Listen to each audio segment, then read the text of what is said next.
Good morning, everyone. My name is Emily Davis. I am a South University Virginia Beach faculty member, but I'm also a South University D&P student who is working on her scholarly project. And that is why we are all here today to learn a little bit about emotional intelligence and how to improve self-awareness and utilize that in the didactic clinical setting.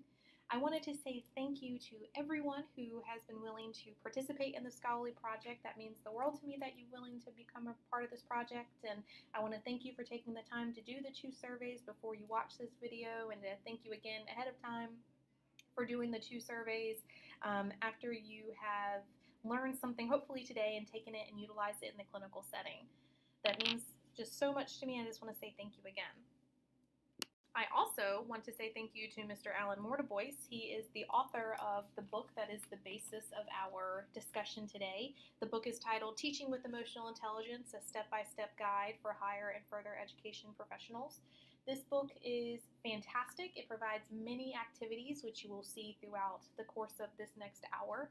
I love this entire book. I think it's great. You can utilize 1, 2, or 10 of the activities in a faculty meeting. They take 1 or 2 minutes, but they're really great, and they definitely encourage emotional intelligence growth and how to incorporate that into your day in the classroom or day in the clinical setting.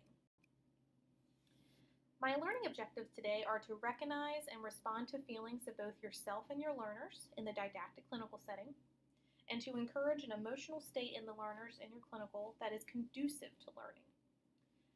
How often do you wake up in the morning and you think about, what emotional state am I going to put my students in today?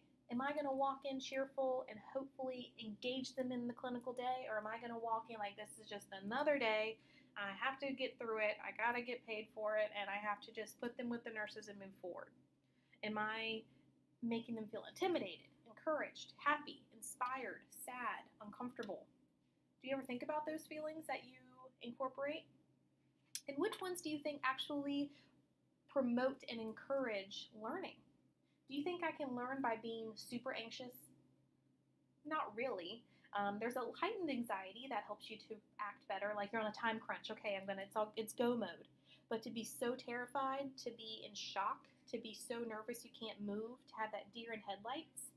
Have you ever had a student like that around you? Also, do you recognize that maybe your demeanor is creating those feelings for your students? Have you ever looked at yourself back in the mirror and said, how do I come across to my students? So these are our goals today. I want you to be able to learn how to self-reflect and how to utilize these emotions and how to encourage a more conducive emotional state for your learners to learn. All right, David Goleman. He is the man he kind of made it popularize the whole term of emotional intelligence. He wrote this book in the 90s, Emotional Intelligence, Why It Can Matter More Than IQ. His definition of emotional intelligence is the capacity for recognizing our own feelings and those of others, for motivating ourselves, and for managing emotions well in ourselves and in our relationships. So Jack Mayer and Peter Salovey wrote an emotional intelligence theory that I personally like. It has 4 branches of emotional intelligence, or 4 components, where you perceive, manage, use, and understand emotions. They believe that it involves the ability to perceive accurately, appraise, and express emotion, to access and or generate feelings when they facilitate thought, to understand emotional and emotional knowledge, and the ability to regulate emotions to promote emotional and intellectual growth. I think that this really works well when it comes to how we communicate with students. So you walk up to a student who you notice is just holding up the wall at clinical. They have their arms crossed. They're just looking down, waiting for the time to pass. You notice this, but do you say anything, or do you just keep walking to the next student? So if you say something, how do you say something? Hey, student XYZ, what's going on today? Where's your patient? Do you ask them, or do you just say, what are you doing? Right? So then you have to go into, how do we utilize our own emotions of that scenario? Do you just immediately think, oh my gosh, they're being lazy, they're standing at the wall, they're bored, and you don't care, and so you say, why aren't you with your nurse? How is that going to be portrayed to them? Or do you actually walk up to them and you assess the situation? Hey, I see you're just kind of standing here. What's going on today? And you give them an opportunity. Also, we'll talk later in this presentation about how to provide active listening skills. I know a lot of us know what active listening is, we've been trained on it, but sometimes we forget that we don't utilize it as good as we should. So in that same scenario, the student starts to talk to you, but then you interject, or you try to just move on to the next thing and you hurry them along. So it's about using those moments where we're providing feedback and remembering to be an active listener as well. Mr. Mortiboyce has a model that he encourages of how to be a good instructor. A great instructor is a subject matter expert. Obviously, we're here because we're nurses, masters, and further beyond prepared nurses. We also have, education on how to utilize learning and teaching methods in the classroom or in the clinical setting. We bring activities, we bring flashcards to the clinical setting for labs and drugs, and we provide different, case scenarios if necessary. We have different teaching methods. But how often are we using emotional intelligence when we go to work? Mr. Mortiboyce believes that the emotionally intelligent teacher seeks to have confidence not just in their content and materials, but also in their flexibility and readiness to respond. An emotionally intelligent teacher puts energy into planning a session or a clinical setting day, but also into preparing to meet the learners. They meet them where they are in that moment. Did they come in because they had a bad day, they couldn't get their kids out of the house, they had a flat tire on the way to clinical, or do they just get upset when they don't come in happy and ready to go? And the emotionally intelligent instructor is ready for any of those emotions to come across. They see as self-development as emphasizing not just the subject matter, but also development of the self-knowledge. So, in other words, the emotionally intelligent teacher distributes their energies differently. With reference to the with reference to the diagram above, they put at least as much energy into using and developing the EI component as they do of improving their subject matter expertise and their teaching methods.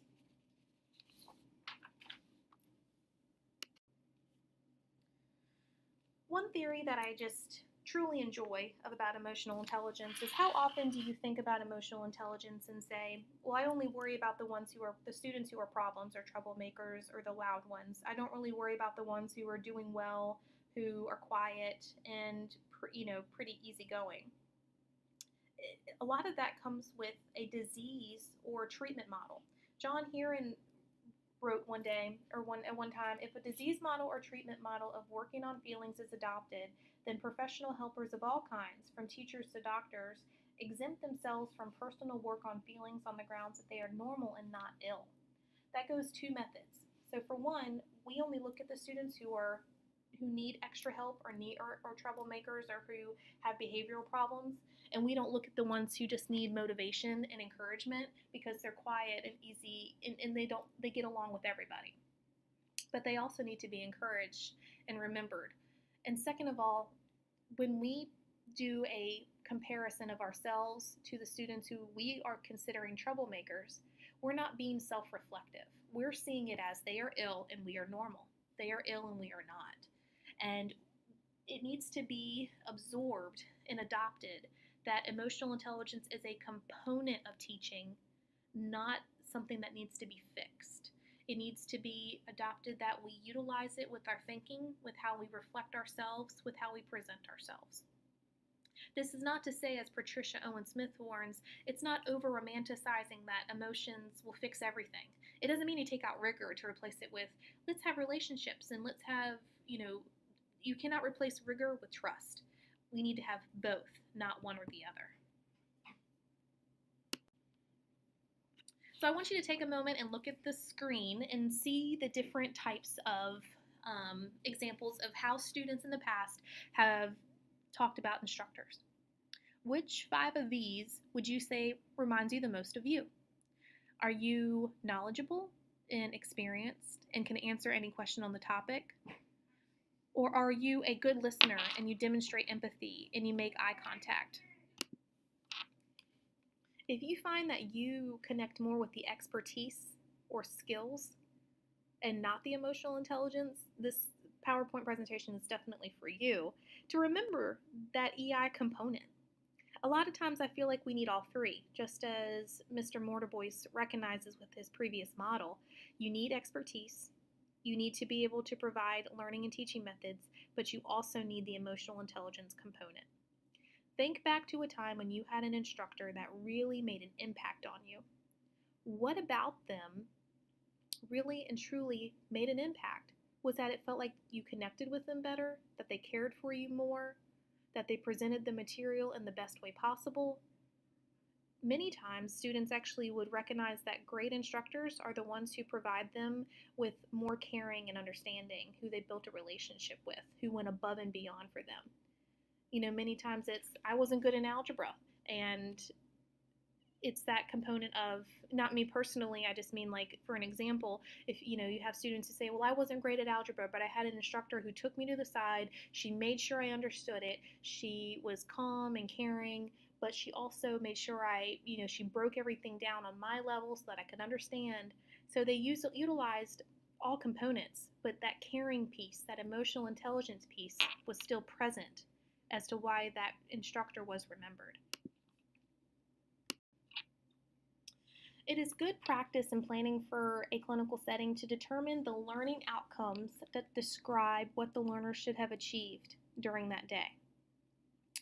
These aren't just, okay, this student will have medications passed, this student will get some IV skills, this student will place a Foley. It's also about planning for the feelings that you wish to generate in your students. Because, as the slide says, a safe feeling student will be more likely to try things out. A curious felt student will be more likely to ask questions. A resourceful feeling student will be more likely to tackle problems. A motivated student will be more likely to join in. And an inspired student will be more likely to do follow-up work. So what feelings do you want to encourage in your students today? Do you wake up thinking, okay, I have clinical from 7A to 7P on the ICU unit. I want my students to feel curious today. I want them to feel enthusiastic. I want them to feel valued. I want them to feel energized. Do you think about those components, or you don't even consider it? So next time you create a lesson plan, focus on what it is, on how you want them to feel. Because you may on the inside want them to have an art of discovery, but they may be completely, encompassed with their family life that's going on that may be on the rocks. Maybe they just lost a family member. But when you create expectations and a planning outcome of the feeling of the day, it helps to encourage and remember that emotional development and emotional intelligence component of being a great instructor. Another activity I wanted to provide today was about being present. Being present is a prerequisite for all of the behaviors which display emotional intelligence.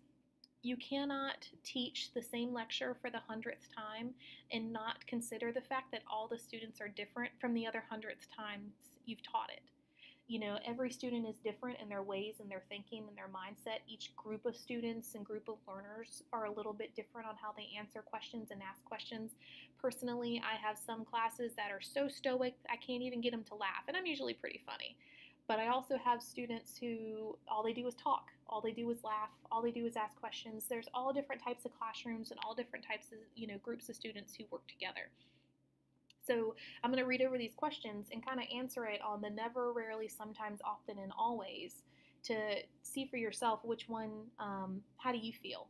What I do and say is as much determined by what the learners do and say as by what I have planned. So, for instance, this is asking, okay, I walk into clinical and they are learning about cardiac because the instructor in the classroom decided to do an extra day of cardiac because they needed it. Am I going to just say, nope, we're going on to respiratory?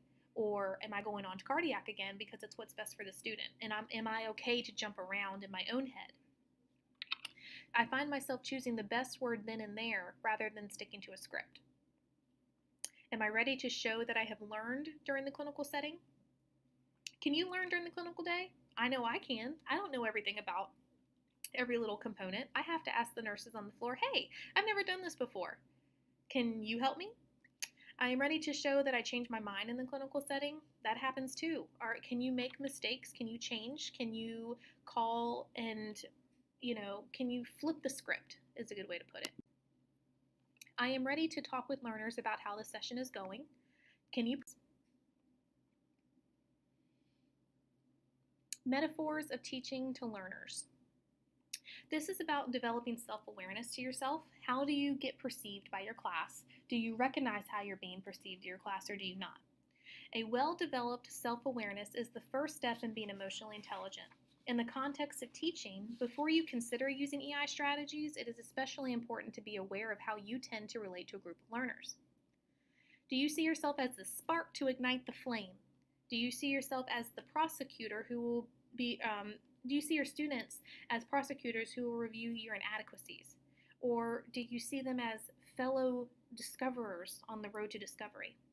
Some other metaphors that I thought were pretty amazing: law enforcer to the potential criminal, carer to the vulnerable, advocate to the jury, salesperson to potential buyers, beekeeper to the beehive, sheepdog to the sheep, guru to followers, website to surfers, gardener to plants, tour guide to the occupants on a tour bus, or explorer to fellow explorers. It is important to remember, though, when it comes to such as carer to the vulnerable, that it cannot be this way all the time. You have to be able to show the difference of roles of you compared to your students. It is wonderful to care, but at the same time, you need to be able to recognize that if you care too much, ultimately you still hold their grade in your hand, and that they will anticipate that you do care, and so you will pass them through. So you need to be able to have a hard line of how you look at building trust, building rapport, but also being fair, consistent, and firm, and finding which one of these relates to you the most and which one is best for the students at hand. Such as some days I walk into clinical and I see that there are gardeners to plants as a metaphor. I see them as brand new babies. They're just sprouting, but I want to help them bloom. Sometimes I have to give them so much material a little bit of time, but there's not enough time, so I'm just a website to the surfers. I got to give them everything at once, and then they need to go back and continue to surf around the internet. Another way to recognize yourself is, how do you recognize what's on your t-shirt? What are you bringing to the classroom? Are you presenting to yourself, I'm going to rescue you, I'm going to convert you, I'm going to bring you into line, I'm going to take you out of your comfort zone, I'm going to make you laugh, but I'm going to make you think? Which one do you wear on your t-shirt when you walk into the classroom? One theory that I was going to talk about today a little bit is the transactional analysis and the ego states. This theory has 3 different states, obviously: the parent, the adult, and the child. When you adopt the parent personal style, you are thinking, feeling, and behaving in ways you associate with being a parent, which you absorbed in your very early years from those who were responsible for your upbringing. When you are using the child personal style, you are replaying the thoughts, feelings, and behaviors you recall from the years when you were a young child. And you would adopt the style of an adult. Your thoughts, feelings, and behaviors are based on what is happening here and now, rather than your experiences long ago. So there are 2 subdivisions of each of the personal styles, parent and child. So parent, you have controlling and nurturing, and then with the child, you have adapted and natural. The controlling parent above, the controlling parent is directing and firm. Get into groups. I'm going to stop you here because we must get to the next activity. Where the nurturing parent is caring and reassuring. Don't worry if you can't finish this. Would you like me to explain that again? Versus the adult is like the problem solver, logical. This is an interesting question, or how do you think we should approach this problem? The natural child is spontaneous, creative, fun-loving. Let's have some fun with this exercise. I am really excited about what you just said. And the adapted child is compliant or polite or rebellious and sulking. Is it okay to open the windows? I would be very grateful if you could fill in this form before you leave. Transactional analysis suggests that the reason we are in a particular style at any one time may be because we feel comfortable with that style, because it confirms the view of the world we developed as a young child. Or it may be as a result of a transaction with someone else where their behavior has triggered us into switching to a complementary personal style. So for example, a learner's sulky, non-compliant behavior, the adapted child, might provoke a teacher unconsciously to flip into the controlling parent in an attempt to exert authority over the learner. All of them may be employed by a teacher, but the key to using them effectively is to be able to switch personal styles as appropriate. It is also important to recognize and handle others' personal styles. You need to review how balanced your use of personal styles are and to be weary of being driven internally to adopt the nurturing parent when circumstances would suggest it would be more appropriate to be the adult. Equally, look out for whether the behaviors of learners provoke you into a particular personal style, as in the example we mentioned a few minutes ago. So another example, the learner says, "We don't really need to do every part of this activity, do we?" This question comes from the rebellious, sulking part of the adapted child, but it might trigger an unconscious response from the nurturing parent, "No, that's okay," or the controlling parent, "That's not helpful. Please make sure you do all the task." In either case, because you have addressed their adapted child, you will see no reason to change behavior, they will see no reason to change behavior. They will have been encouraged to look to you to participate in more of the adapted child controlling nurturing parent transaction that they crave, and so it will push you into that controlling nurturing parent role. But you can exert more control by ignoring the adapted child in your learner and addressing their adult from your adult. Yes, you have 30 minutes, which is how long it should normally take. I will say that this is not easy. There are times when it's going to be a natural response. If a student comes up to you with a smart aleck attitude, that you immediately go into that controlling parent, but you have to remember to take the adult concept. Talk to them as the adult concept. Don't be into the child or the parent role. Follow it as the adult. Here's another activity. You will find this one also below, so you can do it again with your staff. For each question, mark it as not true for me as a 0, partially true, substantially true for me, or completely true for me. So for number 1, I consider my responses to any questions or comments from learners very carefully. True, not true, very true. I make myself available to offer to help individuals who have problems. I dress as I imagine learners would expect me to. Dressing the part is an important part. Do you dress like you care what they think of you, or do you not? I make a point of welcoming individuals as they arrive. Are you at the clinical site ready to go, saying good morning, or do you come in later than everyone else? I am very much present when teaching in the here and now. I deal firmly with learners who cause problems. If a problem arises, I am careful not to rush to a solution. If I go to great lengths to reassure learners during a session. For any group activity, I give full and clear details about the task, the time allocation, and the outcomes. I make sure there is always some humor in my session. I offer follow-up support to all. I recognize every session is unique, that I must not make assumptions about how things will go. I am respectful of the learner's experience. I stick to the schedule. I always look for something new to try in a session. I am always polite and courteous. I am keen that learners enjoy themselves. I do not allow deviations from the topic. I feel I am very open with my learners, or I look to agree any changes to the program with the learners. And then there's a scorecard found below that you can label them.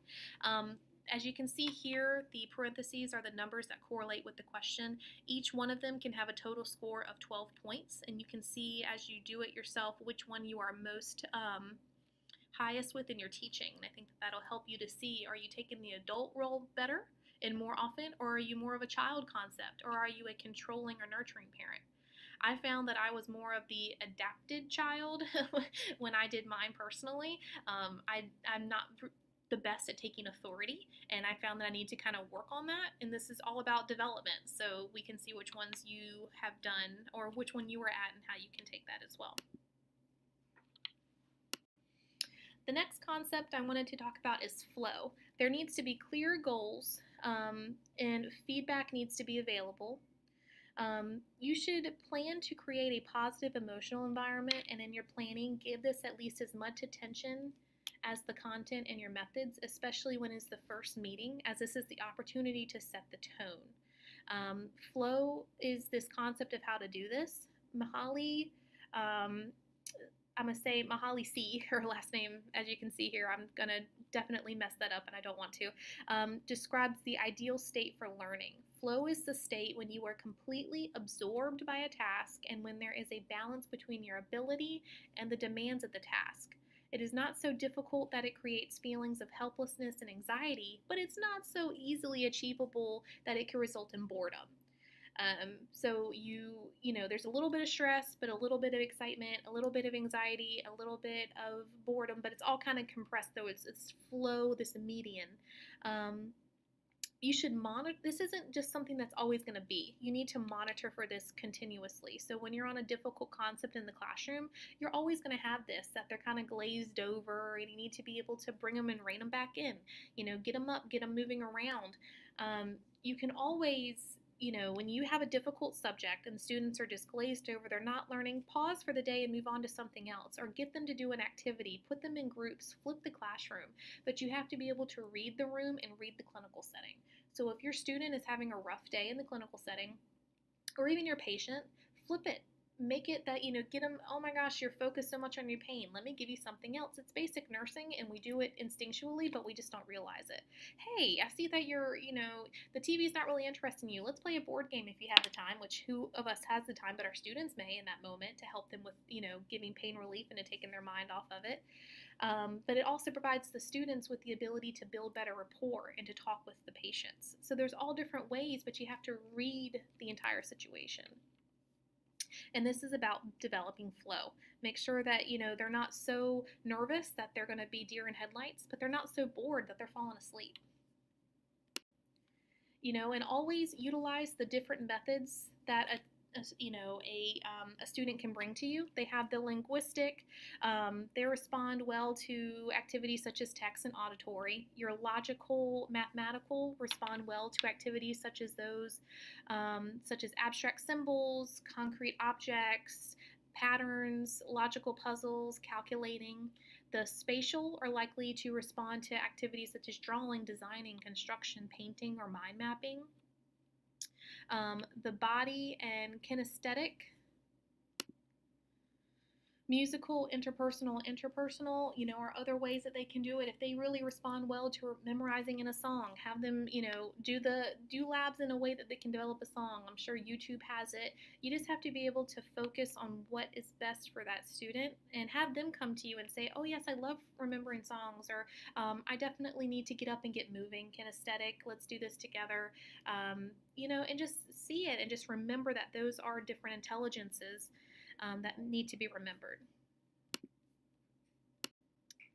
Another activity of planning to meet for a new group, some questions you can ask yourself on your first clinical day is, or even just the first morning of the clinical, how do you get to speak to everyone in the first few minutes? How will you use everyone's name? I will have dealt with some potential activities in the first how many minutes? Or activities, anxieties in the first few minutes. Do you provide them with expectations of what's about to happen during that day? Do you say to your students, all right guys, so today we're talking about cardiac. I'm going to try to put you with as many cardiac patients, but if not, I want to make sure you can do a full cardiac assessment, and you provide overall just clear expectations. I want you to walk into there today and I want you to be inspired by one thing your nurse does, and I want you to be interested in one thing your nurse does and to tell me about it in post-conference. Just set the tone, but relieve anxieties. Let them know where you're going to be, where you are, how you're going to help them, etc., etc. I will have demonstrated empathy with the group in the first how many minutes. Do you actually remember empathy is so important. You may not understand fully what they're feeling, but you can try to put yourself in their shoes to understand how they're feeling. And do you do that? Do you say, oh my gosh, yes, I've had to work with nurses that are kind of harsh like that too. Let's find a way so you can work together. I have revealed something personal about myself in the first how many minutes. Again, kind of goes with empathy and sympathy. Can you, understand and can you sympathize with them? And do you provide something personal about yourself? All right, so dealing with their expectations again. So key questions you can ask yourself if you're actually dealing with their expectations. Should I provide the opportunity for individuals to air their expectations, anxieties, and so on? How far should I attempt to acknowledge their expectations and anxieties? Am I sharing all of the information I have that will be useful to them about what is going to happen? And should I arrange for any negotiation about what is going to happen? So make sure they understand fully what's going on. Make sure they know exactly what their expectations are. If you expect to see from them a psychomotor and affective motor concept, you want them to have the attitude, the rapport, the skill and the cognitive ability to do all of nursing like they're supposed to do, make sure they know that you need to see them hit and check off all 4 components throughout the day. When they don't know and when you don't provide feedback, how are they supposed to get better?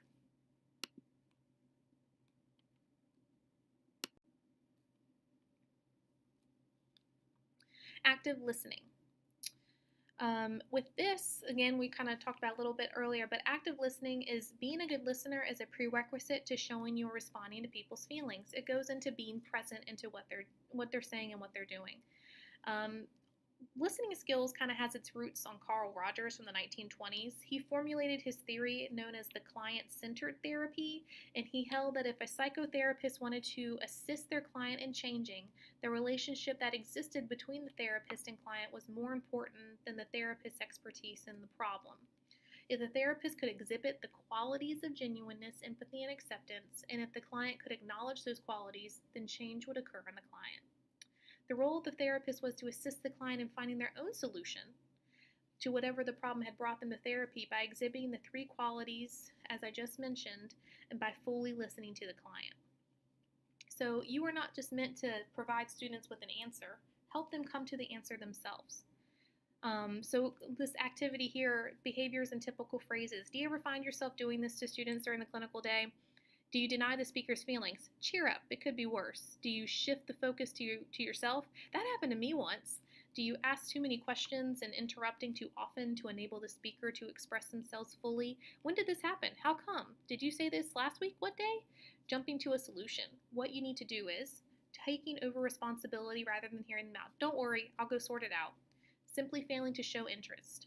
Oh, really? Whilst continuing to look at their computer screen. That's a big one for some of us, huh? And denying the power of the speaker's feelings. You shouldn't get so worked up about it. Active listening is so important to help develop rapport and trust with the students and also our patients. So try to remember to be more of an active listener to help, the students solve their own problems because you're fully listening to what they have to say. Reading and responding to the feelings of individuals and groups. Many of the occasions when teachers claim they have difficult learners stems from the teacher's inability or reluctance to acknowledge the learner's feelings. To teach with emotional intelligence includes being ready to acknowledge and respond to the feelings of learners and also knowing how far it is appropriate to do so. To fully listen to someone includes listening to their facts and feelings alike. Those feelings may be articulated by the person you are listening to or may be implicit into what they are communicating to you, unsaid yet still conveyed. Dealing with your learner's feelings helps them feel valued. It helps you to develop a fuller relationship with them. It helps to aid their learning, and it helps to shape a positive environment. So reading the room activity. Think back to the most recent session in the clinical that you've had. What was the overall mood? How did you sense it? Did you respond to it? Was I aware of any feelings from the individual learner? How did you become aware of them? How did you respond to those feelings? And is there anything more you could have done to be aware of and respond to those feelings?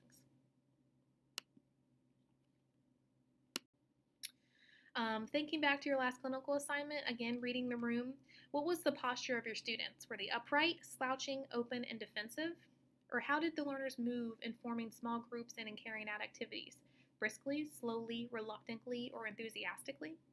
What was the dominant tone of voice from the group? Lively, tired, resigned, or inquiring? What is the typical face expression of the group members? Engaged, frowning, smiling, or just blank? And what is the direction of their gaze when talking to them? Towards you, others, down, or away? If you saw that they were upright and they looked towards you and they were smiling and lively, you could say, there's a real buzz in the room today. People seem to be finding this very useful, am I right? But if you found that your students were slouching, looking down, blank, tired, or moving slow, I guess you were not getting as much from this as usual. It looks like I need to bring forward an activity I'd planned for later. See, you moved around a little bit. You read the room and you were able to change the dynamic. If you saw defensive, looking away, resigned, or reluctant, you could say, I sense that some of you are not happy with what's going on today. Can anyone tell me what's going on? Or if you had shown that they were open, they were looking towards others, they were engaged, inquiring, enthusiastic, you could say there's a great deal of interest, but if you had frowning or resigned, and again moving slowly, you could say, I'm getting some mixed messages from y'all today. What's going on?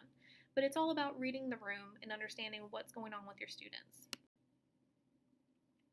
In the clinical setting, we have the opportunity to help the students to learn how to provide feedback to one another and to take feedback to one another and to give it, like, to take and to receive. You can teach them ways to help provide coaching and to help provide feedback. You can remind them to start with positive comments. You know, I saw you go in and do that IV stick. You started off really strong, you had really good cleaning techniques, but however, you know, when you went in, you missed the vein because you were too far to the right of it. So tell them how to coach, instruct them how to coach so they can help to learn to take criticism and to give criticism without it derailing a relationship. Confine any critical feedback to the amount the recipient can handle. So don't constantly just give and give and give and give bad feedback. You need to have positive and sometimes negative, but make sure it's not too much. Make observations, not inferences. So don't just say, you know, don't give your personal opinion, give what you saw, straight facts. Be specific rather than generalizing, and use a supportive tone of voice. The biggest thing I can honestly say that Mr. Morneboyce reports is that you need to do it, you know, that day. Don't let it go, because if you wait 2 weeks to address issues that need feedback, it's hard to remember. So the details, the specifics are forgotten. So it's better to just say it right then and right there, but in a positive feedback that still provides the details. Not providing feedback can also be a hindrance. You have to remember that they need to learn and grow just as much as we need to learn and grow by utilizing feedback. Developing self-awareness, David Goleman defines it as knowing what we are feeling in the moment and using those preferences to guide out decision-making, having a realistic assessment of our own abilities and a well-grounded sense of self-confidence. 3 levels to develop self-awareness. Awareness of your feelings at any one moment, awareness of your values and attitudes, and awareness of the behaviors as a teacher and how others see them. So you have to understand, why are you acting the way you're acting in that moment? What are your values and attitudes? You need to make sure you eliminate bias and prejudice, because you are a teacher that's meant to provide them with the material that's necessary, and you need to be aware of how they perceive you. Key things to remember in becoming aware of your feelings: be as truthful to yourself as you can. You have to look at the real reflection in the mirror, not the reflection that you think they see, the reflection that's there. Initially, do not rush to explain or justify. Just focus on expressing and recognizing the feelings. Find a suitable time and place for the exploration. You might choose to call on a supportive friend. And if you can, accept what you discover about yourself without leaping to judge it. That is the biggest thing. Don't be too harsh on yourself. Oh, I made a mistake last week. I probably shouldn't have said X, Y, and Z. We all make mistakes, but you have to understand that you can't judge yourself for it. You have to just keep moving on and must continue to be stronger and develop more. A couple of ways you can kind of look at yourself and recognize how you look as a teacher. What is your most common mannerism? I rotate my hands a lot. Like, I always am shaking my hands. I feel like that's the biggest mannerism I do. The phrase I most commonly use, is it I know a lot of us use that. Learners are most likely to leave my session feeling. I want them to leave happy and excited, not despaired or sad. My greatest skill as a teacher. A skill as a teacher I could handle better is what? The quality I display that learners respond to best is. I respond best to learners who do what? If there is one thing I do too much of, it is. And if there is one thing I could do more of, what is that?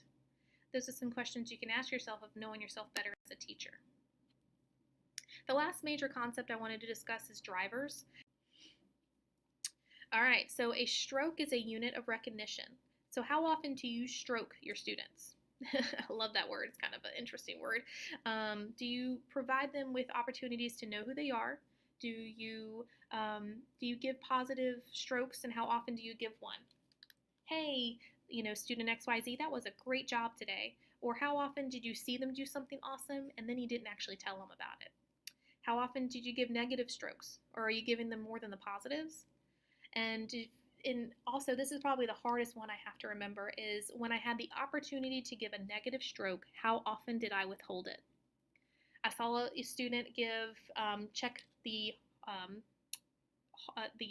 lung sounds through the abdomen. that's a little different. But if I didn't take the opportunity to say, hey, let's look at your placement again, could he have learned from that opportunity? No. But sometimes it's hard to tell them the negatives, and I understand that. But in order to help them grow, we have to be able to offer positive feedback with negative. You can always respect your students and build trust and rapport, but still be honest. All right, so feedback one-to-one, be kind, be specific, and be helpful. Um, Dave Ramsey actually says, or a phrase that I really truly like is, to be unclear is to be unkind. I really do like this because, if we can't go to students and be specific with what we see and to be honest with them, we're not being kind to them. We're not helping them grow as students. But it's such a hard thing to do, especially if you're intimidated by a student. That's part of developing your EI so that way you can be the better instructor and understand why you're feeling that way. Are you being the child and the parents and the students being the parent? And if that's the case, you need to be the adult. Feedback one-to-one. Strategies include discussion with learners about feedback, making criteria explicit, and providing guidance on how to give and receive feedback, and seeking feedback on the feedback you gave. It's never, coaching is such a small detail, when it comes to being a good instructor, but it's such a big detail. How do you coach your students? Do you not coach them? Do you coach them, too much? Are you an active listener when you're coaching?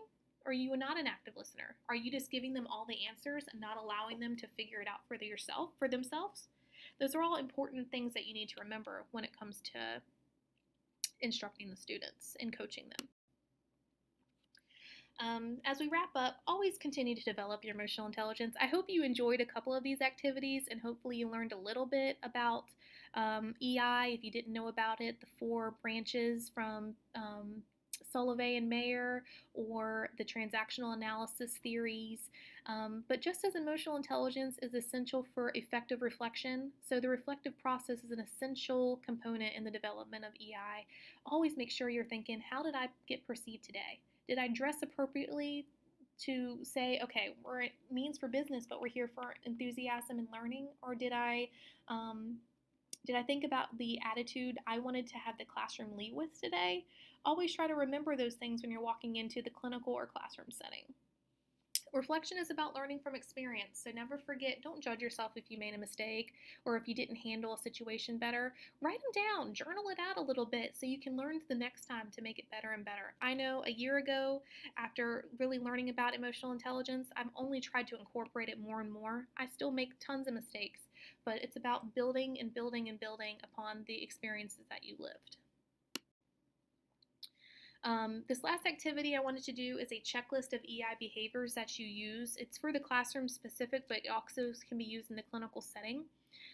Again, you can find it below if you wanted to take it with your other staff members, but it is a self-assessment of how you use your emotional intelligence. So give yourself a score of not all the time, some of the time, all the time, and see how you do.